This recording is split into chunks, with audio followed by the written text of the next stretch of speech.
Good afternoon. Welcome. My name is Melissa McHenry. I'm your wellness coach, and I'm really glad that you were able to join this afternoon. Listen, if you're not able to stick around for the entire live, no worries. Feel free to drop a question in the chat. I'll be able to answer them over the course of this live. I don't anticipate being here very long, but then it'll be up on my page. I'll make sure to save this so that you can come back and take a look as you can.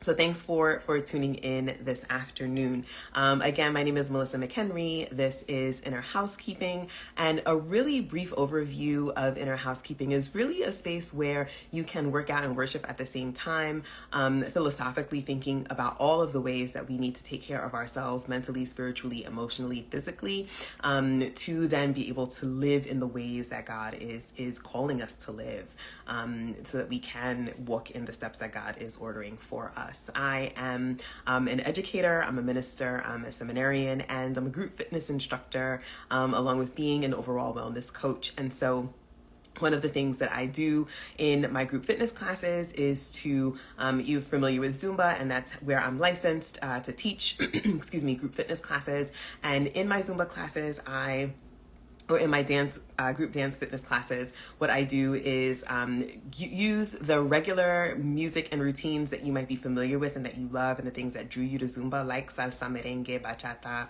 soca music, Afro beats, cumbia, even though in my classes I don't do so much cumbia, but those same beats and world rhythms that you used to in Zumba, what I do in my classes is make them Jesus, right? And so Jesus-centered salsa, Jesus-centered merengue, Jesus-centered Afro beats are at the core of every single workout, so that you can work out and worship at the same time. I also coach people through my wellness coaching in how to eat healthy. I do not engage or devise individualized meal plans for people, but speak really broadly around how to read food labels, for example. What's the best way to go grocery shopping? How do you make your list? How do you stick to it? What does meal prepping, food prepping, ingredient prepping look like and feel like? There are some videos on my profile around that as well as just kind of overall understanding the science behind eating and the connection between food and weight gain and weight loss, along with some really common diseases that we are plagued with in the United States, like diabetes, high blood pressure, cancer, Alzheimer's disease, and the role that food plays in contributing to the proliferation of those illnesses, or being able to help our bodies and our hormones regulate so that our bodies are not overcome with some of those illnesses. So in a nutshell, that is me, that is Inner Housekeeping. And what I wanted to do today was just hop on and talk really quickly about yoga, and whether or not Christians should be practicing yoga. That was a question that I received after I posted earlier this week, an offering that I'm really excited to be able to introduce to clients, stretch and mobility and flexibility and breath work, right? And so through Zumba, there is a new program being launched in 2023 called Circle Mobility. And Circle Mobility really is going to be a program that helps us learn how to relax, relate, and release, right? If you grew up watching A Different World, that might be really familiar to you. And so just thinking about how to still our bodies, how to practice being in control of our breath and being able to use our breath in productive ways to calm us down and to keep our bodies at peace, while also building strength by increasing flexibility and mobility, right? And so thinking about range of motion, not only kind of just stretching out your limbs and your muscles, but also range of motion as well, right? Can you do a full arm circle, right? Those kinds of things in terms of range of motion. And so really looking forward to bringing that offering to clients in 2023. Definitely stay tuned for more information about that. When I am at the stage where I'll be launching that offering, folks in the Inner Housekeeping community will be the first to have access, and we'll get some freebies along with that. So if you are not in the Inner Housekeeping community, you can find how you can become part of the community by clicking on the link in my bio, and that will help. That will actually get you access to a free Faith and Fitness 21-day Bible journal challenge, where you have opportunities to reflect on a fitness fitness scripture, a wellness scripture every single day for 21 days. It takes 21 days to form a habit. And so we want to have healthy habits of reading the Bible, being in the Word, praying, and eating well and working out. And so each day in the journal, there is a prompt for you to reflect on a Bible verse. There's space for you to write down, what are you going to eat today, right? How are you going to nourish your body healthfully? What are the ways that you're going to be active throughout the day, as well as who are you praying for? What are your intentions for the day? What are you thankful to God for about each of these days, right? And so for 21 days, going through that process, I believe will really help you just stay centered, stay healthy, and strengthen both your body and your relationship with God at the same time. And so you can get access to that for free, 100%, no strings attached, by clicking the link in my bio, and then that will get you to be part of the community as well. And so you'll be the first to know when Circle Mobility is launching with Inner Housekeeping, and you'll be able to participate with some freebies attached as well. And so when I posted earlier this week about Circle Mobility, I got a couple questions about, what do you mean? Is that like yoga? And so kind of yes, kind of no. And it made me think about some of the apprehensions that many Christians have when it comes to yoga. It also made me think about some of the ways that yoga gets demonized, and that there's a lot of misunderstandings about yoga. I then kind of went and looked at what other folks are saying about yoga. I've looked at like Christian yoga teachers and tried to understand how they're explaining their use of yoga, especially as Christian instructors, and what that means for them. So there are lots of ways to think about that that I'm not going to necessarily get into, but it kind of took me down this rabbit hole, and it made me realize, in my studies in seminary, I'm in my third year of seminary, really, really enjoying it, anticipating graduating in 2024. So keep on praying for me through this time. But one of the things that I really appreciate about my seminary education is that I'm learning not only about Christianity and how to read the Bible and interpret the Bible and understand the Bible and preach the word, but also learning about other religious traditions, not necessarily so that I can, go out and proselytize and convert people, but so that I can be just in right relationship with my neighbors, right? In full sense of the word. I have neighbors who are Muslim. I have neighbors who are Hindu. I have neighbors who don't have religion at all. I have neighbors who are multiple denominations of Christianity. And so learning about, all of those things in the academy has been really helpful for me. And although I'm from New York City, grew up in New York City, went to high school with folks who practice Hinduism, and so have always been aware of the religion and didn't really have an understanding of what the religion actually is, and what people really believe until my time in seminary. So I'm really grateful for that. And so one of the things that I wanted to do in this conversation was to just share, what is Hinduism? Where does yoga come from? And then what does that mean for us as Christians? Can you have Christian yoga? Is that a thing? Is it, going against God, going against Jesus to practice yoga? What does that mean? I'm not going to answer those questions. You're going to answer those questions for yourself. I'm just going to provide some information to help us engage in the conversation. So let's start with what yoga is and where it comes from.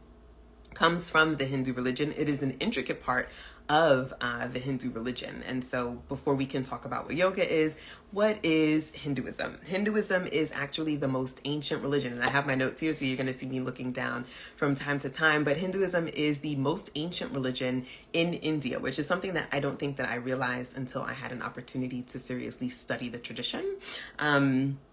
And the majority of people, it is the majority religion in India to this day. And so that means that most people in India are also practicing Hinduism. In 1966, and so I'll say this before I get there, Hinduism as a religion is actually pretty diverse. There are lots of components and lots of facets, and there's no one way to be a Hindu. In many ways, there's no one way to be a Christian, as we can tell by all of the denominations of Christianity that exist, right? And so in 1966, the Indian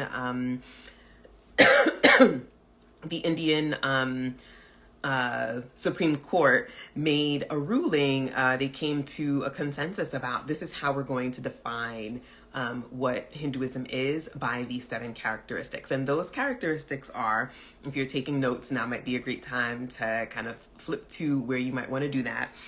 So the 7 characteristics of Hinduism are acceptance and reverence for the Vedas, a spirit of tolerance, right, which is actually really great to learn about, belief in vast cosmic periods of creation and destruction, a belief in reincarnation, which I think is probably one of the most popular common understandings of Hinduism, recognition of multiple paths to salvation and truth, which is also, to me, was really interesting, particularly because, like I mentioned, I've known Hindus my whole life, and not my whole life, but for a long period of time, and none of them have ever tried to convert me. None of them have ever tried to proselytize, right? And so that's really interesting because that's central to their belief that there are multiple ways to interact with the divine. So I think that there's something to be learned from that. Also, there is a belief in polytheism, right? That there's more than one deity and more than one way to that deity, and also philosophical flexibility. So there is no one dogma, right? So for example, in Christianity, we might have the Nicene Creed or the Apostles' Creed, or the belief in the greatest commandments or the 10 commandments or the gospel message, right? The good news of the kingdom of God, right? So there are these really specific theological, biblical components, right, that people will hold up as what they believe, and we can call that the dogma. But in Hinduism, there is no dogma. There is flexible. It is philosophically flexible in that way. And so those are the 7 characteristics of Hinduism, but that still doesn't really get to what Hinduism is. Within Hinduism, one of the deepest desires, right? If we think about deep desires of a religious tradition in Christianity, that might be something like, being raised on the last day when Jesus comes back. It might be reuniting, right? Being part of God's kingdom, walking into one of the many rooms in my Father's mansion has many rooms, right? I will go to prepare a place for you. So in Christianity, thinking about one of our greatest desires is being able to walk into one of those rooms in God's mansion, right? Being able to enter the gates of heaven. In Hinduism, one of their deepest desires is to attain kind of liberation, or to stop the process of reincarnation, right? And so folks are reincarnated over and over again throughout life until they attain a state of liberation. And through that liberation, they're able to be joined with Brahma. And Brahma is it's a concept that's actually really complex and challenging to interpret into English. Some people might say, oh, that's like their God. It's not quite that. In some ways, for lack of a better translation, it could be the divine reality at the heart of things. And so, which leads some people to say, oh, that's like God.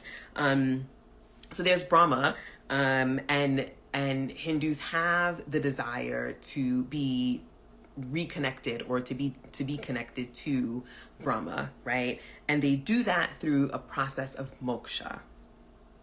And moksha is that process of liberation. It's when reincarnation stops, right? And the way to moksha, in essence, the way to being connected to Brahma, is through yoga. Now, when I say yoga, I don't mean the way that we talk about yoga in the United States or in the Western world as generally postures and breathing that you might see people engaging in. That is part of it, but that is not all that yoga is. Yoga is actually, there are actually 5 pillars of yoga, or 5 major types of yoga.